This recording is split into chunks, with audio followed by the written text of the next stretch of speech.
தசைநார் சிதைவு நோய் பாதித்த குழந்தைகளுக்காக கோவையில் கிரிக்கெட் போட்டி மூலம் நிதி திரட்டிய தன்னார்வ அமைப்பு. உலகெங்கும் தசைநார் சிதைவு எனப்படும் மரபணு சம்பந்தப்பட்ட நோயால் பாதிக்கப்படும் குழந்தைகளின் எண்ணிக்கை நாளுக்கு நாள் அதிகரித்து வருகிறது. தசைநார் சிதைவு நோய்க்கு சிகிச்சை அளிக்க 5 கோடி ரூபாய் முதல் 12 கோடி ரூபாய் வரை செலவாகும். இந்த நோயால் பாதிக்கப்படும் ஏழை எளிய நடுத்தர வர்க்கத்தைச் சேர்ந்தவர்களின் குழந்தைகளுக்கு சிகிச்சை அளிக்க அரசு மற்றும் தன்னார்வ தொண்டு அமைப்புகளின் உதவியை எதிர்நோக்கி வருகின்றனர்.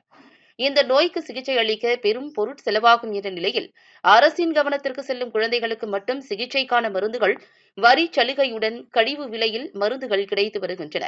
மேலும் தன்னார்வ அமைப்புகள் மூலம் கிரவுட் ஃபண்டிங் முறையில் நிதி திரட்டப்பட்டு தசைநார் சிதைவால் பாதிக்கப்பட்ட குழந்தைகளுக்கு சிகிச்சைக்கு குலுக்கல் முறையில் வழங்கப்படுகிறது. இந்த நிலையில் தசைநார் சிதைவு நோயால் பாதிக்கப்பட்ட குழந்தைகளுக்கு உதவும் வகையில் கோவையைச் சேர்ந்த ரோட்டரி கிளப் ஆஃப் இன்ஃப்ரா என்ற தன்னார்வ அமைப்பு டர்ஃப் மைதானத்தில் கிரிக்கெட் போட்டிகளை நடத்தி அதன் மூலம் கிடைக்கும் நிதியை சிகிச்சைக்கு வழங்க முடிவெடுத்தனர். அதன்படி கோவை அடுத்த கருமத்தம்பட்டி பகுதியில் தசைநார் சிதைவு நோயால் பாதிக்கப்பட்ட குழந்தைகளுக்கு உதவும் நோக்கில் கிரிக்கெட் போட்டி ஞாயிறன்று நடைபெற்றது. இதில் கோவை, திருப்பூர், ஈரோடு, சேலம், பாலக்காடு, கரூர், நாமக்கல் மற்றும் அவினாசியைச் சேர்ந்த 20க்கும் மேற்பட்ட கிரிக்கெட் அணிகள் பங்கேற்று விளையாடின.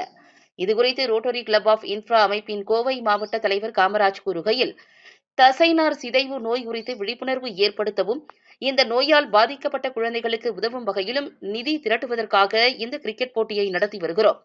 இதில் கிடைக்கும் நிதியை தசைநார் சிதைவு நோயால் பாதிக்கப்பட்ட குழந்தைகளின் சிகிச்சை மற்றும் வாழ்வை மேம்படுத்த முழுமையாக வழங்குவோம் என தெரிவித்தார்.